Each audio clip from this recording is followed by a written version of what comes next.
Welcome to target with Indian. नमस्कार।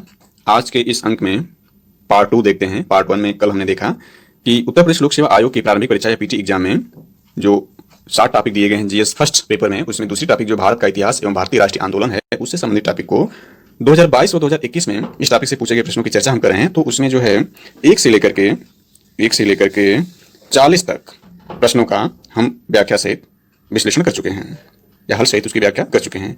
अब उससे आगे की कड़ी में देखते हैं इस टॉपिक से संबंधित क्या महत्वपूर्ण प्रश्न इन 2 वर्षों में पूछे गए हैं। तो इसमें 43 है, 43 दिया है, इसको देखते हैं। निम्नलिखित में से किसने चिंतामणि भट्ट द्वारा रचित संस्कृत ग्रंथ सुप्त सप्तति का फारसी में अनुवाद कर उसका नाम तूतीनामा रखा? इसका आंसर ए है ख्वाजा जिया उद्दीन नक्शबी, यानी ये इसका आंसर है। अन्य के बारे में भी कुछ संक्षिप्त जानकारी देखें तो इसमें अमीर खुसरो के बारे में देखें तो अमीर खुसरो का मूल नाम मोहम्मद हसन था। उसका जन्म पटियाली पश्चिमी उत्तर प्रदेश के बदायूं के पास हुआ था। यह पीटी में कई बार पूछा गया है कि पटियाली किससे संबंधित है, तो यह अमीर खुसरो या मोहम्मद हसन से संबंधित है, जो कि उत्तर प्रदेश के बदायूं जिले में है। 1253 ईस्वी में हुआ था। खुसरो प्रसिद्ध सूफी संत शेख निजामुद्दीन औलिया के शिष्य थे। वह बलवन से लेकर मोहम्मद तुगलक तक दिल्ली सुल्तानों के दरबार में रहे। इन्हें तूतीय हिंद या भारत का तोता के नाम से भी जाना जाता है। सितार एवं तबले का आविष्कार नोटेड पॉइंट है। सितार एवं तबले के आविष्कार का श्रेय अमीर खुसरो को ही जाता है। अभी हमने देखा अमीर खुसरो के बारे में, ये जो हैं शेख निजामुद्दीन औलिया के शिष्य थे। निजामुद्दीन औलिया के शिष्य जो थे अमीर खुसरो थे, जबकि बाबा फरीद के मुख्य शिष्यों में देखें तो निजामुद्दीन औलिया और अलाउद्दीन शाबिर थे। अलाउद्दीन यानी निजामुद्दीन औलिया के बारे में देखें तो इन्होंने दिल्ली के 7 सुल्तानों का शासन देखा। वहीं जो है अमीर खुसरो पर भी है। अमीर खुसरो ने दिल्ली के 7 सुल्तानों का शासन देखा, जो बलवन से लेकर के मोहम्मद बिन तुगलक तक था। और शेख सलीम चिश्ती यानी निजामुद्दीन औलिया के प्रमुख शिष्यों के बारे में देखें तो इसमें जो है शेख सलीम चिश्ती हैं, अमीर खुसरो हैं और अमीर हसन देहलवी हैं। इसमें एक इंपॉर्टेंट पॉइंट देखें तो भारत में चिश्ती सिलसिला की शुरुआत जो की थी वो ख्वाजा मुइनुद्दीन चिश्ती ने की थी। इनका मुख्य केंद्र अजमेर में था, जो राजस्थान में है। इसमें कुछ और महत्वपूर्ण जानकारी देखें तो बख्तियार काकी के शिष्य जो बाबा फरीद हैं, यानी बख्तियार काकी के शिष्य देखें तो बाबा फरीद हुए। बाबा फरीद के शिष्यों को देखें तो यह इसमें 2 मुख्य शिष्य इनके थे। एक निजामुद्दीन औलिया थे, दूसरे अलाउद्दीन शाबिर थे। और अलाउद्दीन जो निजामुद्दीन औलिया हैं उनके शिष्यों के बारे में देखें तो इनके 3 शिष्य प्रमुख हुए। शेख सलीम चिश्ती हुए, अमीर खुसरो हुए और अमीर हसन देहलवी हुए। अब कुछ संक्षिप्त जानकारी जो है फारसी राजदूत अब्दुल रज्जाक के बारे में देखते हैं। तो अब्दुल रज्जाक जो थे ये फारसी राजदूत थे और ये जो है देवराज द्वितीय के शासनकाल में विजयनगर आया था। यानी अब्दुल रज्जाक जो है यह फारसी राजदूत है और यह जो है देवराज द्वितीय के शासनकाल में विजयनगर आया था। और संगम वंश का सबसे प्रतापी राजा देखें तो देवराज द्वितीय था। इसे तिमाड़ी देव राय भी कहा जाता है। और प्रसिद्ध तेलुगु कवि श्रीनाथ कुछ दिनों तक देवराज द्वितीय के दरबार में रहे थे। और अब्दुल रज्जाक की महत्वपूर्ण बुक के बारे में देखें, यानी किताब इसने लिखी है, तो इसकी किताब का नाम देखें तो वह है महजुल जबाह। नेक्स्ट यानी सी जो है उसके बारे में देखें, शिहाबुद्दीन अल उमरी के बारे में देखें तो इन्होंने एक महत्वपूर्ण बुक लिखी है। यानी इनकी किताब का जो नाम है वह है मसालिक अल अबसर फी ममालिक अल अमसर, इन्होंने बुक लिखी है। नेक्स्ट 54 नंबर देखते हैं। तो इसमें इस टॉपिक से जो पूछा गया महत्वपूर्ण प्रश्न है वो 54 नंबर है। यह निम्नलिखित में से अशोक का कौन सा शिलालेख धार्मिक संश्लेषण यानी समन्वय के बारे में कहता है? इसका आंसर जो है बी है, यानी बरहमा के बारे में देखते हैं कि बरहमा लेख या शिलालेख के बारे में क्या कहा गया है।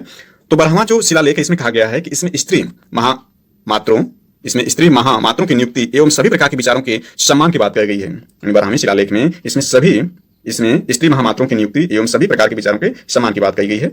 या इसके दूसरे शब्दों में कहें तो बरहमी शिलालेख में इसमें अशोक कहता है कि सभी संप्रदायों के सार की वृद्धि हो, क्योंकि सबका मूल संयम है। लोग अपने संप्रदाय की प्रशंसा करें और दूसरे संप्रदाय की निंदा न करें। यह बरहमी शिलालेख में कहा गया है। यानी कहने का मतलब अशोक का कौन सा शिलालेख धार्मिक संश्लेषण समन्वय के बारे में कहता है, तो यह बरहमा शिलालेख हुआ। इसके बाद शेष यानी 11वां 13वां और द्वितीय शिलालेख के बारे में भी देखें तो इसमें जो द्वितीय शिलालेख है इसमें अशोक ने मनुष्य एवं पशु दोनों की चिकित्सा व्यवस्था का उल्लेख किया है दूसरे शिलालेख में। और 13वां जो शिलालेख वेरी वेरी इंपॉर्टेंट है। इसमें जो है इसमें कलिंग युद्ध का वर्णन एवं अशोक के हृदय परिवर्तन की बात कही गई है।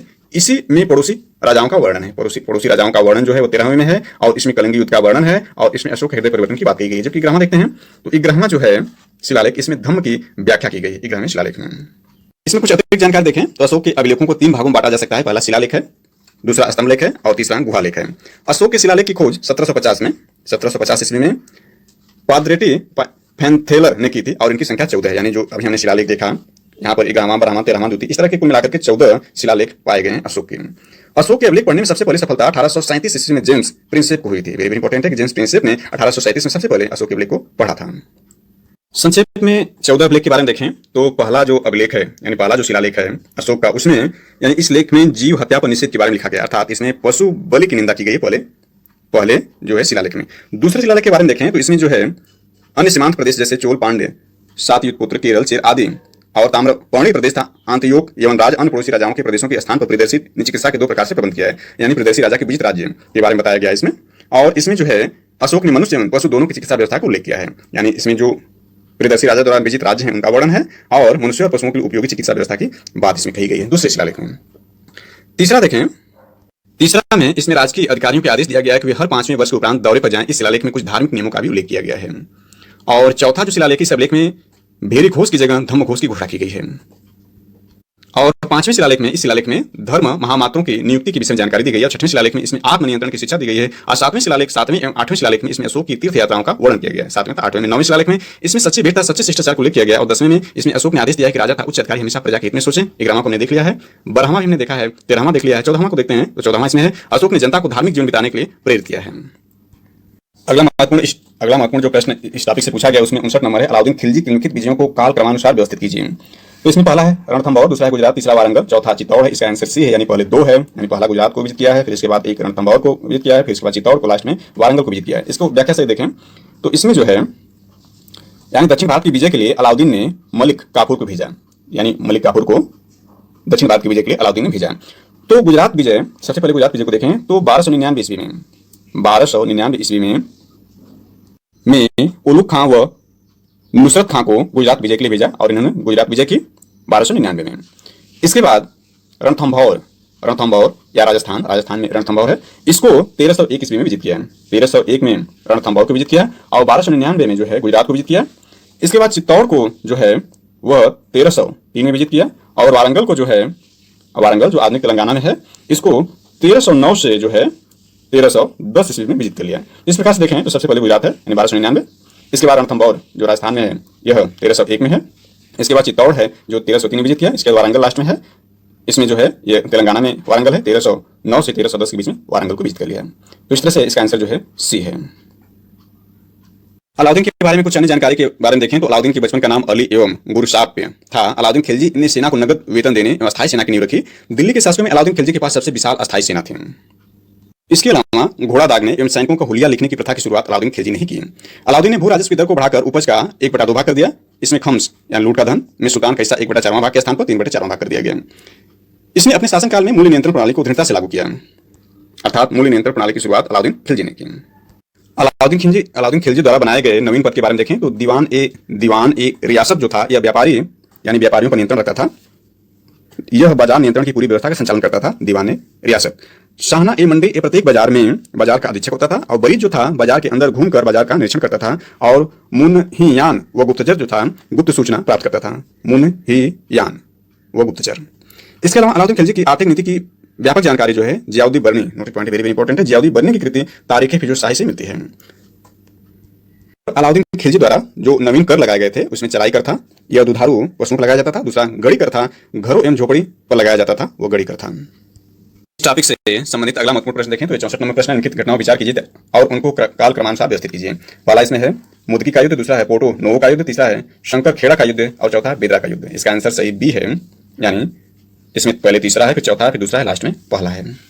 इसको बारी बारी से देखते हैं तो पहला मुदकी का युद्ध इसको देखते हैं तो यह 1845 में, यानी मुदकी का युद्ध जो हुआ है 1845 में हुआ और यह सिख और अंग्रेजों के बीच में हुआ मुदकी का युद्ध। दूसरा जो है पोर्टो नोवो का युद्ध जो हुआ था यह 1 जुलाई 1781 में हुआ था। यह मैसूर साम्राज्य और अंग्रेजों के बीच में हुआ था, यह 1781 में हुआ था। इसके बाद जो है शकर खेड़ा का युद्ध देखें तो यह जो 11 अक्टूबर 1724 को हुआ था।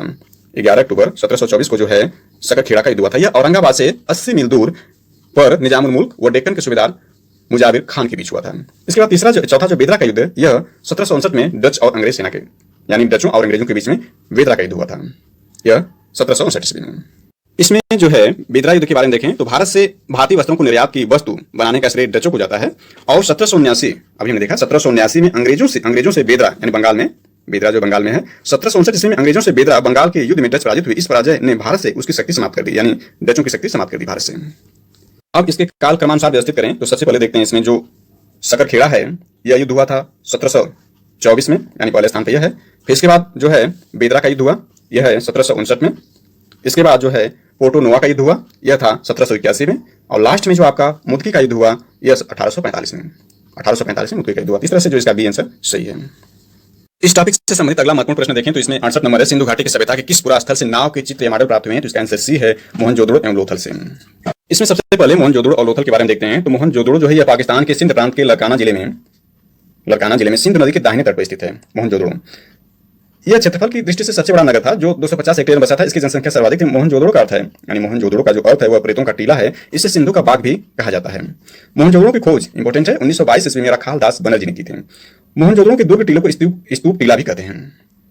मोहनजोदड़ो से की विशेषता के बारे में देखें तो इस यहाँ से पशुपति महादेव की मूर्ति मिली है, और पशुपति महादेव के चारों तरफ देखें तो पशुपति महादेव के चारों तरफ में एक तरफ हाथी है, दूसरी तरफ बाघ, तीसरी तरफ गैंडा, और पांव पर 2 हिरण हैं, और आसन जो इनका है वो भैंसे का है। इसमें यानी मोहनजोदड़ो से विशाल स्नानागार प्राप्त हुआ है, सबसे बड़ी इमारत का अन्नागार भी प्राप्त हुआ है, एक अन्य मोहर पर कुबड़ वाले बैल भी प्राप्त हुआ, और शिव का पैमाना, कांसे की नर्तकी, सूती वस्त्र के साक्ष्य, घोड़े के अस्तित्व का भी संकेत मोहनजोदड़ो से मिला है। अब लोथल के बारे में देखें तो लोथल जो है इसको लघु हड़प्पा या लघु मोहनजोदड़ो भी कहा जाता है लोथल को। इसकी खोज 1954 ईस्वी में एस आर राव ने की। यह गुजरात के अहमदाबाद जिले में भोगवा नदी के किनारे स्थित है। लोथल के पूर्वी भाग में एक गोदीवाड़ा का साक्ष्य मिला, नोटिस पॉइंट है, गोदीवाड़ा का साक्ष्य मिला है, या डकयार्ड या बंदरगाह का साक्ष्य मिला है। गोदीवाड़ा मींस बंदरगाह है। इसकी लंबाई 223 मीटर और चौड़ाई जो है 35 मीटर तथा गहराई 38 मीटर है। गोदीवाड़ा की उत्तरी दीवार में 12 मीटर चौड़ा एक प्रवेश द्वार है जिससे जहाज आते जाते थे। इस नगर में जल प्रबंधन की सबसे उत्तम व्यवस्था थी। लोथल नगर क्षेत्र के बाहरी उत्तरी पश्चिमी किनारे पर समाधि क्षेत्र था। यहाँ से 20 समाधियां मिली हैं। लोथल से 3 युग्मित समाधियों के उदाहरण भी मिले हैं, यानी युग्मित समाधियां जो है वो लोथल से मिले हैं। यानी लोथल को बंदरगाह नगर, चावल उपजाने के अवशेष यहाँ से मिले, अन्य पीसने की चक्की, युगल समाधान, फारस की मुहरें, नाव के साक्ष्य जो कि नोटेड पॉइंट है, नाव के साक्ष्य, अग्निवेदी के प्रमाण, हाथी दांत के पैमाना, एक चित्रित मितभांड यानी पंचतंत्र की कहानी, चालाक लोमड़ी की याद इत्यादि जो है लोथल से प्राप्त हुए हैं। जबकि इसमें दिए गए अन्य के बारे में देखें तो धौलावीरा जो है यह इसकी खोज R.S. बिष्ट ने 1985-90 के बीच में की। यह भी भारत में धौलावीरा है। यह गुजरात के कच्छ में स्थित है। हड़प्पा सभ्यता के उत्थान और पतन का साक्ष्य धौलावीरा से मिला है। यह भारत का सबसे बड़ा हड़प्पाकालीन स्थल है, यानी धौलावीरा जो है यह भारत का सबसे बड़ा हड़प्पाकालीन स्थल धौलावीरा है। और इसमें दिया गया कालीबंगा के बारे में देखें तो कालीबंगा मीन्स होता है काले रंग की चूड़ियां। इसकी खोज बीके थापर व ब्रिजवासी लाल ने 1953 में की। यह जो है घग्गर नदी के किनारे है, और ये जो है राजस्थान के हनुमानगढ़ में इसकी अवस्थिति है, वर्तमान क्षेत्र से संबंधित है। यहाँ इसकी विशेषता देखें कालीबंगा की तो जुते हुए खेत के साक्ष्य मिले, जल निकासी का अभाव है यहाँ पर, युगल समाधान मिले, मकानों में एक पल्ले वाला दरवाजा मिला, और अलंकृत ईंटें एवं अग्निकुंड भी कालीबंगा से मिले हैं। जबकि इसमें हड़प्पा के बारे में देखें, हड़प्पा जो कि वेरी इंपॉर्टेंट है क्योंकि इसी की सबसे पहले खुदाई की गई। तो हड़प्पा जो है इसके उत्खननकर्ता दयाराम साहनी है हड़प्पा के, और इसका उत्खनन वर्ष 1921 है, और ये रावी नदी के तट पर स्थित है, और इससे संबंधित वर्तमान क्षेत्र जो है वो मोंटगोमरी पंजाब पाकिस्तान में स्थित है। इसकी विशेषताएं स्वास्तिक चिन्ह से मिला है, 6 अन्नागार मिले हैं, फर्श की दरारों में गेहूं और जौ के दाने मिले हैं, 2 कमरे वाले बैरक मिले हैं श्रमिकों को रहने के लिए। अमोरों पर सबसे अधिक अंकन जो एक श्रृंगी पशु का मिला है हड़प्पा सभ्यता से या हड़प्पा नामक स्थान से। जबकि रोपड़ के बारे में देखें तो रोपड़ जो है यह भारत के पंजाब प्रांत में सतलुज नदी के बाएं तट पर स्थित है। इस स्थल का उत्खनन स्वतंत्रता प्राप्ति के बाद सर्वप्रथम 1953 से 1956 के बीच यज्ञदत्त शर्मा ने कराया। इसका आधुनिक नाम रूपनगर है। यहाँ के एक कब्रिस्तान से मनुष्य के साथ पालतू कुत्ते के दफनाए जाने का प्रमाण भी मिला है, अर्थात रोपड़ से। यह भारत में है, और यह जो है पंजाब प्रांत के सतलुज नदी के बाएं तट पर स्थित है। जबकि कोटदीजी जो है सिंधु नदी के बाएं तट पर स्थित इस स्थल का खोज पूरा धुर्वे ने 1935 ईस्वी में की। यहाँ से प्राक हड़प्पा के प्रमाण मिले हैं कोटदीजी से। हड़प्पा सभ्यता के बारे में कुछ बेसिक जानकारी देखें तो इसका जो एरिया यानी हड़प्पा सभ्यता जो है या सिंधु घाटी सभ्यता जो इसका क्षेत्रफल है लगभग 12 लाख किलोमीटर स्क्वायर है। इसका आकार ट्रिगोनोमेट्रिकल अर्थात त्रिभुजाकार है। इसको जो है सर जॉन मार्शल के निर्देश पर राय बहादुर दयाराम साहनी ने 1921 में हड़प्पा की खुदाई करवाकर इस सभ्यता पर प्रकाश डाला था। और इस सभ्यता की यानी अभी हमने देखा कि जो हड़प्पा सभ्यता है या सिंधु घाटी सभ्यता है इसकी सर्वमान्य तिथि जो है 2350 यानी 2350 से 1750 यानी 1750 ईसा पूर्व तक सर्वमान्य तिथि इसकी मानी गई है। और इस सभ्यता का सबसे जो उत्तरी भाग है वह मांडा जो कि आधुनिक कश्मीर में स्थित है। इसके बाद इसका सबसे दक्षिण भाग जो है दायमाबाद महाराष्ट्र में स्थित है। और इस सभ्यता का सबसे जो पूर्वी भाग है वह आलमीगिरपुर यानी उत्तर प्रदेश में स्थित है, जो उत्तर प्रदेश के मेरठ में स्थित है। और इसके बाद जो इसका सबसे पश्चिमी भाग है वह सुतकारगेंडोर में स्थित है, जो कि पाकिस्तान में है। टॉपिक से संबंधित अगले महत्वपूर्ण प्रश्न को देखते हैं। तो इसमें निम्नलिखित में से किस स्तूप में आर्यक स्तंभ वाले मंच की विशेषता मिलती है? तो इसका आंसर जो है वो सी है, यानी अमरावती से आर्यक स्तंभ वाले मंच की विशेषता मिलती है। तो सबसे पहले अमरावती स्तूप के बारे में देखते हैं। तो यह आंध्र प्रदेश में स्थित है, और अमरावती स्तूप जो है यह 3री शताब्दी ईसा पूर्व में अमरावती स्तूप का निर्माण कराया गया। जबकि नागार्जुनी कोंड जो है यानी ए वाला जो है इसको देखते हैं। नागार्जुनी कोंड जो है यह हैदराबाद से 100 मील दक्षिण पूर्व में स्थित है, और यह बौद्ध महायान के प्रसिद्ध आचार्य नागार्जुन जो 2वीं शताब्दी से संबंधित है के नाम पर प्रसिद्ध है। प्रथम शताब्दी में यहाँ पर सातवाहन नरेश का शासन था, यानी नागार्जुन कोंड में। इसके बाद देखते हैं 20 का घंटसाल है, घंटसाल स्तूप जो ये भी आंध्र प्रदेश में स्थित है, कृष्णा जिला में, और यह बौद्ध मूर्तियों के लिए प्रसिद्ध है। एक दुर्लभ एवं प्रतिष्ठित केंद्र है। प्राचीन नाम इसका कंठशोल था। इसके बाद बोधगया के बारे में देखते हैं। बोधगया स्तूप जो ये बिहार में स्थित है, यानी बिहार के गया जिले में स्थित है। महाबोधि मंदिर के परिसर में महान बुद्ध प्रतिमा स्थित है और 2002 में बोधगया में स्थित महाबोधि मंदिर को यूनेस्को की विश्व धरोहर सूची में शामिल कर लिया गया। और बुद्ध धर्म से संबंधित 4 मुख्य तीर्थ स्थल जो उसके बारे में देखें तो पहला जो है बोधगया में है, दूसरा कुशीनगर उत्तर प्रदेश में है, और तीसरा सारनाथ ये भी उत्तर प्रदेश में है, और चौथा जो लुम्बिनी जो आज यानी वर्तमान नेपाल में है, लुम्बिनी जो है वो नेपाल में है। तो 3 जो है यानी बौद्ध धर्म से संबंधित 3 प्रमुख स्थल जो है वो भारत में है और एक जो है नेपाल में स्थित है। इस टॉपिक से संबंधित अगला महत्वपूर्ण प्रश्न देखते हैं जो कि प्रश्न संख्या 83 है यानी 84 है। इसमें देखते हैं जलियांवाला बाग हत्याकांड के विरोध में किसने ब्रिटिश सरकार की नाइटहुड की उपाधि को लौटा दिया था। तो इसका आंसर बी है रविन्द्रनाथ टैगोर। इसको और विस्तार से देखते हैं, यानी जलियांवाला बाग के बारे में विस्तार से देखते हैं। यानी जो इसकी पृष्ठभूमि या शुरुआत होती है उस 19 मार्च 1919 ईस्वी, यानी इसकी पृष्ठभूमि देखते हैं तो 19 मार्च 1919 ईस्वी को रॉलेट एक्ट लागू किया गया, जिसे काला कानून भी कहा जाता है। इसके अनुसार किसी भी संदेहास्पद व्यक्ति को बिना मुकदमा चलाए गिरफ्तार किया जा सकता था, परंतु उसके विरुद्ध न कोई अपील, न कोई दलील और न ही कोई वकील किया जा सकता था। गांधी जी ने इस कानून के विरुद्ध 6 अप्रैल 1919 ईस्वी को देशव्यापी हड़ताल करवाया। अब देखते हैं तो इसमें जो 13 अप्रैल 1919 जो कि जलियांवाला बाग हत्याकांड संबंधित है, 13 अप्रैल 1919 ईस्वी को अमृतसर में, यानी जलियांवाला जो बाग अमृतसर में है, अमृतसर में जलियांवाला बाग हत्याकांड हुआ। डॉक्टर सतपाल और सैफुद्दीन किचलू की गिरफ्तारी के विरोध में हो रही जनसभा पर जनरल डायर ने अंधाधुंध गोलियां चलवाई। सरकारी रिपोर्ट के अनुसार इसमें 379 व्यक्ति और कांग्रेस समिति के अनुसार लगभग 1000 व्यक्ति मारे गए। अब नोटेड पॉइंट देखते हैं इसमें जो संबंधित प्रश्न इससे है। तो जलियांवाला बाग हत्याकांड में हंसराज नामक भारतीय ने डायर का सहयोग किया था, और शंकरन नायर जो यहाँ दिया हुआ है, शंकरन नायर ने जलियांवाला बाग हत्याकांड के विरोध में वायसराय की कार्यकारिणी परिषद की सदस्यता से इस्तीफा दे दिया था। इन्होंने इस्तीफा दिया था किससे? वायसराय की कार्यकारिणी परिषद में ही थे, तो इस्तीफा दे दिया। इसके बाद जलियांवाला बाग हत्याकांड के विरोध में महात्मा गांधी ने कैसर हिंद की उपाधि, जमनालाल बजाज ने राय बहादुर की उपाधि एवं रविन्द्रनाथ टैगोर ने सर की उपाधि को लौटा दिया था। तो यहाँ प्रश्न जो संबंधित है सर नाइटहुड या सर की उपाधि, नाइटहुड ही सर उपाधि से संबंधित है, तो सर की उपाधि को लौटा दिया था। जलियांवाला बाग हत्याकांड की जांच के लिए सरकार ने 19 अक्टूबर 1919 ईस्वी में लॉर्ड हंटर कमेटी बनाई। अध्यक्षता में एक कमेटी गठन किया, इसमें 5 अंग्रेज एवं 3 भारतीय थे। यानी जो कमेटी बनाई गई हंटर कमेटी, उसमें 5 अंग्रेज और 3 भारतीय थे, मतलब 8 लोगों की कमेटी बनाई गई, जिसमें भारतीयों में सर चिमनलाल शीतलवाड़, साहबजादा सुल्तान अहमद एवं जगत नारायण सदस्य थे। कांग्रेस ने जलियांवाला बाग हत्याकांड की जांच के लिए मदन मोहन मालवीय के नेतृत्व में एक आयोग नियुक्त किया। यानी कांग्रेस ने जो कमेटी बनाई उसके अध्यक्ष मदन मोहन मालवीय थे। इसके अन्य सदस्य में मोतीलाल नेहरू और गांधी जी भी थे। यानी जो मदन मोहन मालवीय के नेतृत्व में कमेटी बनाई गई उसमें सदस्य रूप में गांधी जी और मोतीलाल नेहरू भी थे। अगला प्रश्न इसमें है 84 नंबर है। 84 नंबर जो प्रश्न इसी टॉपिक से संबंधित है, इसमें सत्यशोधक समाज के संस्थापक कौन थे जिनका प्रशासनिक जोर सत्य की खोज पर था। तो वीडियो के फर्स्ट पार्ट में हम इस पर चर्चा कर चुके हैं कि जो 2022 में प्रश्न संख्या 1 और प्रश्न संख्या 84 जो कि सेट बी में दिया गया है, यानी सेट बी का प्रश्न संख्या 1 और 84 दोनों ही प्रश्न जो है वह ज्योतिबा राव फुले संबंधित थे। इसकी व्याख्या वीडियो के पार्ट 1 में हम कर चुके हैं, तो यहाँ पर केवल आंसर्स का देख लेते हैं, व्याख्या नहीं करते हैं। तो सत्यशोधक समाज के संस्थापक कौन थे जिनका प्राथमिक जोर सत्य की खोज पर था? ज्योतिबा राव फुले हैं। और इसमें पहला प्रश्न जो था ज्योतिबा फुले संबंधित थे, उसका भी सही आंसर था जाति विरोधी आंदोलन से। तो इसकी व्याख्या वीडियो के पार्ट 1 में हम कर चुके हैं। इस टॉपिक से संबंधित अगला महत्वपूर्ण प्रश्न देखते हैं। तो इसमें है 90 नंबर प्रश्न है। सूची फर्स्ट को सूची सेकंड सुमिलित कीजिए तथा सूचियों के नीचे दिए गए कूट से सही उत्तर का चयन कीजिए। तो यहाँ व्यक्ति हैं और संबंधित कार्य या पद दिया हुआ है, तो इसमें व्यक्ति हैं और संबंधित कार्य दिया हुआ, तो इसका आंसर जो है वो बी है। इसका आंसर बी है, मतलब डी के कर्वे जो संबंधित हैं या संबंधित कार्य जो इनका है वह, इसमें जो डी के कर्वे जी हैं इनका जो कार्य है यह सचिव बीडो री मैरिज एसोसिएशन के पद पर थे। इसके बाद जो JED बेथुन हैं यह कलकत्ता में कन्या विद्यालय की स्थापना इन्होंने की। और ईश्वर चंद्र विद्यासागर जी जो हैं वह कलकत्ता में संस्कृत के कॉलेज के प्राचार्य के पद पर थे। और जो BM मालावारी जी हैं यह बाल विवाह विरुद्ध संघर्ष प्रारंभ किया था इन्होंने, यानी बाल विवाह के विरुद्ध संघर्ष प्रारंभ किया था BM मालावारी जी। इसको विस्तार से देखते हैं।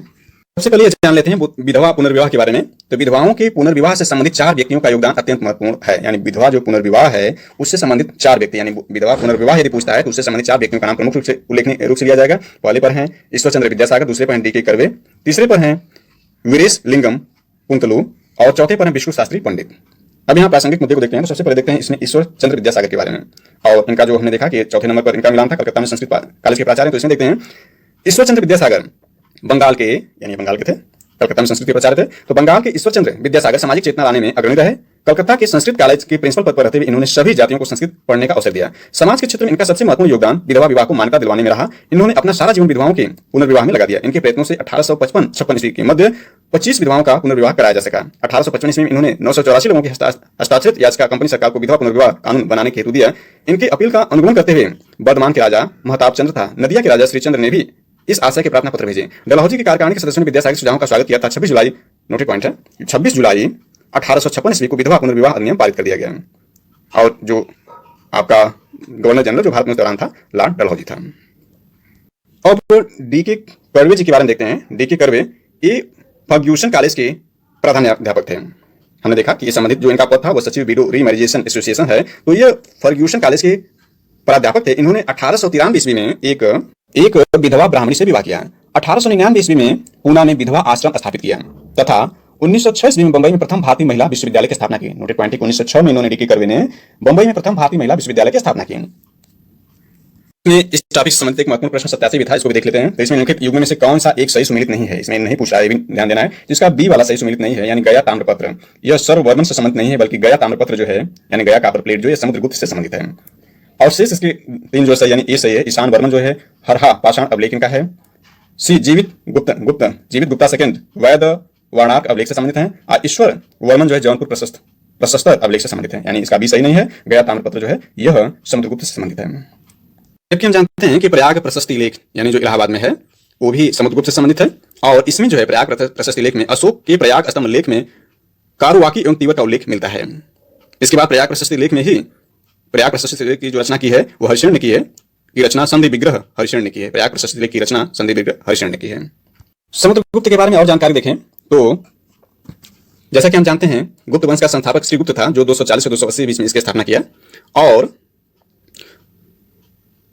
चंद्रगुप्त प्रथम का उत्तराधिकारी समुद्रगुप्त हुआ, जो 335 ईस्वी में राजगद्दी पर बैठा। इसने आर्यावर्त के 9 शासकों और दक्षिणावर्त के 12 शासकों को पराजित किया। इन्हीं विजयों के कारण इसको भारत का नेपोलियन कहा जाता है। समुद्रगुप्त को जो है भारत का नेपोलियन कहा जाता है। समुद्रगुप्त का दरबारी कवि हरिशरण था। इसने इलाहाबाद प्रशस्ति लेख की रचना की, जिसको हम देख चुके हैं। समुद्रगुप्त विष्णु का उपासक था। समुद्रगुप्त ने अश्वमेघ कर्ता की उपाधि धारण की। समुद्रगुप्त संगीत प्रेमी था। ऐसा अनुमान है कि उसके सिक्कों को उसे वीणा वादन करते हुए दिखाया जाने से लगाया गया है। समुद्रगुप्त ने विक्रमंक की उपाधि धारण की, इसे कविराज भी कहा जाता है। समुद्रगुप्त का उत्तराधिकारी यानी चंद्रगुप्त द्वितीय हुआ, जो 380 ईस्वी में राजगद्दी पर बैठा। और चंद्रगुप्त सेकंड के शासनकाल में चीनी बौद्ध यात्री फाहियान भारत आया था। इसके बारे में वीडियो के पार्ट में हम चर्चा कर चुके हैं। इस टॉपिक से संबंधित जो अगला महत्वपूर्ण प्रश्न था वो 95 था। इसमें प्रिंटेड नहीं हो पाया है, तो 95 को हम देख लेते हैं, ऐसे ही व्याख्या ऐसी कर देते हैं। तो प्रश्न ये था, प्रश्न को देखते हैं इसमें क्या था। 95 जो शेरशाह को अपनी वीरता से प्रभावित करने वाले जयता और कुंपा, यानी दो व्यक्ति यहां पर हैं, एक जयता और दूसरे हैं कुंपा, किस स्थान से संबंधित हैं। यानी इस तरह से यदि इसको जाने जयता और कुंपा किस स्थान से संबंधित है, तो ये मारवाड़ से संबंधित थे, जिन्होंने अपनी वीरता से शेरशाह को प्रभावित किया था। जयता और कुंपा ये मारवाड़ से संबंधित हैं। 95 प्रश्न में यानी जो 95 प्रश्न था उसमें और कुछ व्याख्या देखें तो इसमें यह है धर्मत में विजय, फिर इसके बाद तीसरा सामूगढ़ की लड़ाई और इसके बाद पहला है देवराई की लड़ाई। इसमें सबसे पहले देखते हैं बनारस के पास सुजा की पराजय के अंतर्गत। इसमें बनारस के पास सुजा की हार यानी फरवरी 1658 में हुई। यानी बनारस के पास सुजा की हार फरवरी 1658 द्वारा दारा सिकोह ने सुलेमान सिकोह के अधीन पूर्व के मिस्रों में सेना भेजी। 1 फरवरी 1658 में बनारस के पास सुजा को हराकर इस सेना की बड़ी जीत हुई। यानी जो दूसरी घटना है वो 1658 संबंधित है। इसके बाद चौथी घटना देखते हैं धर्मत में विजय। यह जो है 15 अप्रैल 1658, यह जो अप्रैल में घटना हुई है, हमने देखा कि यह बनारस में सुजा जो थी ये फरवरी में घटना हुई थी, फरवरी 1658 में था। और धर्मत की विजय जो है 15 अप्रैल 1658 ईस्वी में दारा और औरंगजेब के बीच यानी दारा सिकोह एवं औरंगजेब के बीच धर्मत का युद्ध हुआ। इस युद्ध में दारा की पराजय हुई।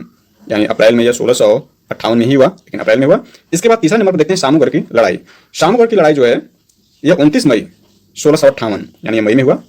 29 मई 1658 ईस्वी को दारा और औरंगजेब के बीच हुआ सामूगढ़ का युद्ध। इस युद्ध में भी दारा की हार हुई। इसके बाद देखते हैं पहला देवराई की लड़ाई, उत्तराधिकार का अंतिम युद्ध देवराई की घाटी में मार्च यानी यह मार्च में हुआ, मार्च 1659। यानी ये सभी तीनों घटनाएं जो हुई है यह 58 में हुई है। एक घटना जो यह हो रहा है यह जो है 59 में यानी मार्च 1959 में इसमें हुआ। इस युद्ध में दारा के पराजित होने को इस्लाम धर्म की अवहेलना करने के अपराध में 30 अगस्त 1659 ईस्वी को उसकी हत्या कर दी गई।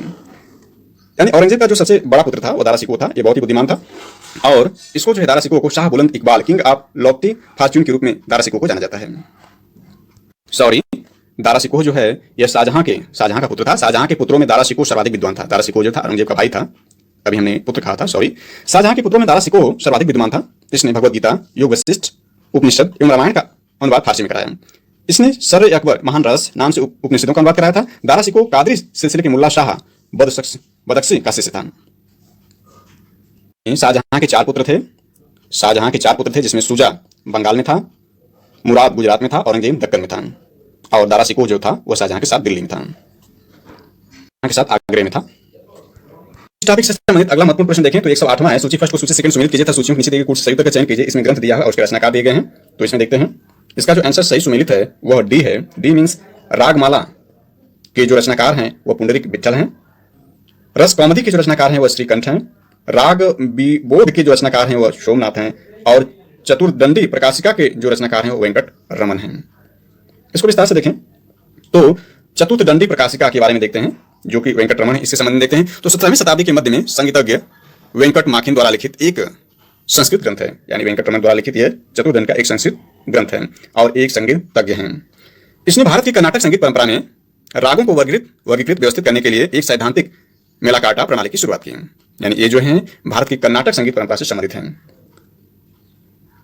अगला महत्वपूर्ण प्रश्न देखें तो 117 है, सूची फर्स्ट को सूची सेकंड सुमेलित कीजिए तथा सूचियों के नीचे दिए गए कुछ संयुक्त चयन कीजिए। इसमें सूची फर्स्ट है समाचार पत्र पत्रिकाएं हैं और उसका प्रकाशन स्थान दिया है। तो इसमें जो है इसका आंसर सी है, यानी स्वदेश जो है यह अल्मोड़ा, यानी जो अब उत्तराखंड में है अल्मोड़ा, वहां से प्रकाशित होता था। और जो भारत बंधु है यह हाथरस है जो उत्तर प्रदेश में है। इसके बाद सी जो है यानी सत्यवादी जो है यह गोरखपुर से प्रकाशित होता था। और शक्ति जो है आगरा से, यानी तीन इसमें जो है तीन भारत बंधु, सत्यवादी और शक्ति, यह यूपी स्पेशल के अंतर्गत वेरी इंपॉर्टेंट है जो उत्तर प्रदेश से स्थान से प्रकाशित होते थे समाचार पत्र पत्रिकाएं। और जबकि स्वदेश है अल्मोड़ा जो कि अब यह उत्तराखंड में स्थित स्थान है। तो इस तरह से यह समाचार पत्र पत्रिकाएं उसका प्रकाशन का स्थान रहा है। अगला जो है इस टॉपिक से संबंधित महत्वपूर्ण प्रश्न को देखें तो इसमें है 122 नंबर है। इसमें लिखा है सूची फर्स्ट को सूची सेकंड सुमेलित कीजिए तथा सूचियों के नीचे दिए गए कुछ संयुक्त का चयन कीजिए। इसमें सूची फर्स्ट देता है और सूची सेकंड जो है पहचान उनका क्या है। वेरी इजी क्वेश्चन है।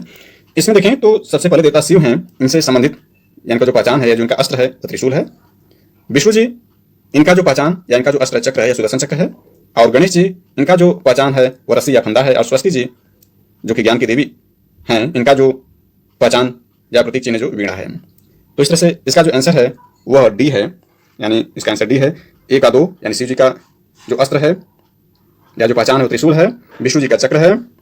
गणेश जी का रस्सी या फंदा है और सरस्वती जी का वीणा है, यानी जो इसका आंसर डी है 2 1 4 3 इसका आंसर है। ये बहुत ही आसान प्रश्न है। इसमें अगला महत्वपूर्ण प्रश्न देखते हैं इस टॉपिक से संबंधित। तो इसमें जो दिया है ये सूची फर्स्ट सूची सेकंड से सुमेलित कीजिए तथा सूचियों के नीचे दिए गए कुछ से उत्तर का चयन कीजिए। जिसमें सूची फर्स्ट है ट्रेड यूनियन और दलीय संबद्धता को इसमें दिखा रहा है। तो इसका जो आंसर वो डी है, यानी जो है डी का मतलब हुआ 1 का 4, यानी भारतीय मजदूर संघ जो है भारतीय जनता पार्टी से संबंधित है। और जो Indian national trade union Congress है यह भारतीय राष्ट्रीय कांग्रेस से संबंधित है। इसके बाद जो है यूनाइटेड ट्रेड यूनियन कांग्रेस जो है यह कम्युनिस्ट पार्टी ऑफ इंडिया से संबंधित है। और all India trade union Congress जो है कम्युनिस्ट पार्टी ऑफ इंडिया से संबंधित है। इसको व्याख्या देखें बारी बारी से। तो इसमें all India trade union Congress सबसे पहले नीचे देखते हैं। All India trade union Congress के बारे में देखते हैं, यानी यह जो है AITUC है। इसकी स्थापना 1920 में, यानी इसकी स्थापना 1920 में की गई थी। और इसके संस्थापक जो थे NM जोशी थे और इसके अध्यक्ष लाला लाजपत राय थे। उपाध्यक्ष जोसेफ बैपिस्टा और महामंत्री दीवान चमनलाल थे। देखते हैं नेक्स्ट इसमें Indian national trade union Congress, यानी Indian national trade union Congress B वाला इसमें देखते हैं। डी वाले को अभी देखा, फिर बी वाले देखते हैं। तो यह जो आपका है जो है, यानी इसको कह सकते हैं INTUC।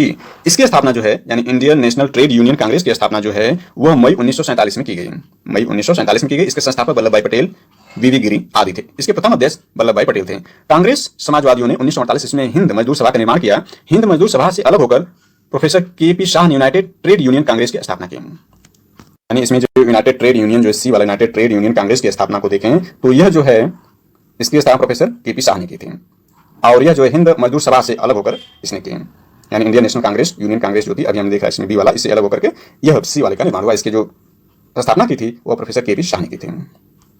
और इसमें देखें तो भारतीय मजदूर संघ जो है यह भारत का सबसे बड़ा केंद्रीय श्रमिक संगठन है। इसकी स्थापना भोपाल में, यानी भारतीय मजदूर संघ जो है यह जैसा कि हम जानते हैं यह जो संबंधित है वह भारतीय जनता पार्टी से संबंधित है। तो यह जो है भारत का सबसे बड़ा केंद्रीय संगठन है। इसकी स्थापना भोपाल में, यानी मध्य प्रदेश की राजधानी भोपाल में 23 जुलाई 1955 को हुआ था। और यह लोकमान्य बाल गंगाधर तिलक के जन्मदिन पर इसका गठन किया गया था। और इसके विचारक जो थे वह दंतोपंत ठेंगड़ी थे इसके विचारक। इसके बाद Indian national trade union Congress के बारे में देखें। इसको Indian national trade union Congress या इंटक, इसकी स्थापना जो है 3 मई 1947 को की गई थी। इस समय आचार्य JB कृपलानी जो थे कांग्रेस के अध्यक्ष थे। जो मुख्यालय है वो कोलकाता में है। और इसकी स्थापना जो है मई यानी 1 मई 1949। यूनाइटेड ट्रेड यूनियन कांग्रेस की स्थापना 1 मई 1949 में हुई। और जबकि हमने देखा कि Indian national trade union Congress जो बी वाला था इसकी स्थापना 3 मई 1947 को की गई। यानी बी जो संबंध हमने देखा एक का मतलब जो भारतीय राष्ट्रीय कांग्रेस से है, यानी भारतीय राष्ट्रीय कांग्रेस से जो संबंधित है वह आपका 3 मई 1947 को स्थापना हुई। अब यूनाइटेड ट्रेड यूनियन कांग्रेस की जो स्थापना यानी UTUC की स्थापना 1 मई 1949 की गई। भारतीय मजदूर संघ को हमने देखा कि यह जो है 23 जुलाई 1955 को इसकी स्थापना की गई और यह भारतीय जनता पार्टी से संबंधित है। और यह जो है लोकमान्य बाल गंगाधर तिलक के जन्मदिवस के अवसर पर इसकी स्थापना की गई। और all India trade union Congress को हमने पूर्व में ही देख चुके हैं इसके बारे में विस्तार से। इस टॉपिक से संबंधित अगला महत्वपूर्ण प्रश्न देखते हैं। तो सूची फर्स्ट को सूची सेकंड सम्मिलित कीजिए तथा सूचियों के नीचे दिए गए कोर्स सही उत्तर का चयन कीजिए। सूची फर्स्ट अधिकारी, सूची सेकंड उसका कार्य। तो इसमें देखते हैं इसका आंसर जो दिया है वो डी है। डी मीन्स इसको ऐसे मिला सकते हैं कि जो तलार है वह रात्रि सुरक्षा कर्मियों का अधिकारी है, यानी इसका कार्य, तलार का जो कार्य है रात्रि सुरक्षा कर्मियों के अधिकारी के रूप में है, यानी रात्रि में यह सुरक्षा करता है। और जो आपका पट्टपोल है यह ग्रामीण कर वसूली करने वाला अधिकारी है। और उसके बाद सहसाधिपति जो है यह चोरी डकैती के मुकदमे का अधिकारी है। और बलाधीप जो है चुंगी का सुरक्षक है। तो इस तरह से यह अधिकारी यानी अफसर और उनके कार्य रहे, यानी अफसर और उनका ड्यूटी है। यानी 2022 में जो प्रारंभिक परीक्षा में जो टॉपिक है भारत का इतिहास में भारतीय राष्ट्रीय आंदोलन से संबंधित जो आखिरी प्रश्न वो 146 नंबर है। इसमें है किस मुगल शासक ने बनारस के संस्कृत और हिंदी की महान विद्वान कविंद्र आचार्य स्वस्ति को राजकीय संरक्षण प्रदान किया? इसका आंसर ए यानी शाहजहां ने। शाहजहां के बारे में देखें तो शाहजहां के दरबार में प्रमुख, यानी शाहजहां के बारे में कुछ अतिरिक्त जानकारी देखें तो इसमें शाहजहां के दरबार में प्रमुख चित्रकार जो थे मोहम्मद फकीर एवं मीर हासिम थे। और शाहजहां के दरबार में बंशीधर मिश्र एवं हरिनारायण मिश्र नाम के दो संस्कृत कवि थे। शाहजहां ने संगीतज्ञ लाल खां को गुण समंदर की उपाधि दी। शाहजहां काल की कुछ और महत्वपूर्ण खबरों के बारे में देखें तो इसमें जो है ताजमहल का निर्माण शाहजहां ने करवाया। ताजमहल का निर्माण करने वाला मुख्य स्थापत्य कलाकार उस्ताद अहमद लाहौरी था। मयूर सिंहासन का निर्माण शाहजहां ने करवाया था। इसका मुख्य कलाकार बेबादल खां था। बादशाह के सिंहासन के पीछे पितरा दूरा के जड़ाऊ काम की एक श्रृंखला बनाई गई थी जिसे पौराणिक यूनानी देवता आफिर्सियस को बीणा बजाते हुए चित्रित किया गया है। शाहजहां के शासनकाल को स्थापत्य कला का स्वर्ण युग कहा जाता है। वेरी इंपॉर्टेंट है। शाहजहां द्वारा बनवाई गई प्रमुख इमारतों में देखें तो दिल्ली का लाल किला शाहजहां ने बनवाया, दीवाने आम भी शाहजहां ने बनवाया, दीवाने खास भी शाहजहां ने बनवाया, दिल्ली जामा मस्जिद भी शाहजहां ने बनवाया, आगरा मोती मस्जिद शाहजहां ने बनवाया, जबकि दिल्ली की मोती मस्जिद को औरंगजेब ने बनवाया। दोनों ही वेरी इंपॉर्टेंट है। आगरे का मोती मस्जिद जो है शाहजहां ने बनवाया, जबकि दिल्ली का मोती मस्जिद जो है औरंगजेब ने बनवाया। इसके बाद ताजमहल को भी शाहजहां ने ही बनवाया। हुमायूं के मकबरा को ताजमहल का पूर्ववर्ती माना जाता है। शाहजहां ने 1632 ईस्वी में अहमदनगर को मुगल साम्राज्य में मिला लिया। शाहजहां ने 1638 ईस्वी में अपनी राजधानी को आगरा से दिल्ली लाने के लिए यमुना नदी के दाहिने तट पर शाहजहानाबाद की नींव डाली। आगरा के जामा मस्जिद का निर्माण शाहजहां की पुत्री जहां आरा ने करवाई। इंपॉर्टेंट एग्जाम दृष्टिकोण से भी देखते हैं कि औरंगजेब के शासनकाल में मुगल सेना में सर्वाधिक हिंदू सेनापति थे। फ्रांसीसी यात्री फ्राइंग कोइस बर्नियर औरंगजेब के चिकित्सक थे। औरंगजेब ने बीबी का मकबरा का निर्माण 1679 ईस्वी में औरंगाबाद महाराष्ट्र में करवाया। औरंगजेब ने 1679 ईस्वी में जजिया कर को पुनः लागू किया। और इसके अलावा जो है वह गुरु तेग बहादुर की हत्या जो सिखों के 9वें गुरु थे उनकी हत्या औरंगजेब ने 1635 ईस्वी में दिल्ली में करवा दी इस्लाम स्वीकार नहीं करने के कारण। जबकि सिख धर्म के 5वें गुरु अर्जुन को जहांगीर ने 1606 ईस्वी में मरवा दिया था राजकुमार खुसरो की सहायता करने के कारण। जबकि सिख धर्म के 9वें गुरु तेग बहादुर को इस्लाम स्वीकार नहीं करने के कारण औरंगजेब ने मरवा दिया था। औरंगजेब ने वर्तमान शीशगंज में गुरुद्वारा के निकट उनको मरवा दिया था। तो इस तरह से वीडियो के दो पार्ट में, यानी वीडियो का पार्ट 1 और पार्ट 2 मिलाकर के 2022 में जो जीएस फर्स्ट पेपर उसमें 7 टॉपिक दी गई। उसमें दूसरी टॉपिक जो है भारत के इतिहास में भारतीय राष्ट्रीय आंदोलन है, उसके प्रश्नों को हमने हल सहित यानी व्याख्या सहित हल को देखा। इसके बाद नेक्स्ट वीडियो में उससे आगे की कड़ी यानी 2021-20 इत्यादि को हम देखेंगे इस टॉपिक से संबंधित। और अन्य टॉपिक जो 7 टॉपिक है उसमें जो महत्वपूर्ण टॉपिक है उसको भी वीडियो के माध्यम से प्रीवियस ईयर में पूछे गए क्वेश्चनों के माध्यम से हल सहित व्याख्या करके अपलोड करने का प्रयास करेंगे। Thanks for watching this.